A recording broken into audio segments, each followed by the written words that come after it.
नमस्कार शेतकरी मित्रांनो, शेती बाजार भाव या यूट्यूब चॅनलमध्ये तुम्हा सर्वांचं स्वागत आहे।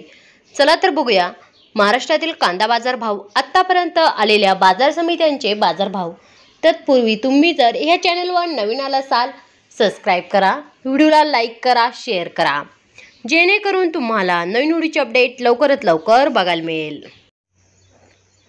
भुसावळ लाल कांदा बाजार भेटली कॅम दर 1000 रुपये क्विंटल, सर्वसाधारण दर 1300 रुपये क्विंटल, जास्तीत जास्त दर 1500 रुपये क्विंटल। पुणे पिंपरी लोकल कांदा बाजार भेटली कॅम दर 900 रुपये क्विंटल, सर्वसाधारण दर 1150 रुपये क्विंटल, जास्तीत जास्त दर 1400 रुपये क्विंटल। मंगळवेढा लोकल कांदा बाजार भेटली कॅम दर 250 रुपये क्विंटल, सर्वसाधारण दर 1200 रुपये क्विंटल, जास्तीत जास्त दर 1510 रुपये क्विंटल। कोल्हापूर बाजार भेटली कॅम दर 600 रुपये क्विंटल, सर्वसाधारण दर 1200 रुपये क्विंटल, जास्तीत जास्त दर 1900 रुपये क्विंटल। मित्रांनो, हे आतापर्यंत आलेले महाराष्ट्रातील कांदा बाजार भाव। चला भेटूया नवीन व्हिडिओमध्ये, तोपर्यंत नमस्कार, बाय बाय।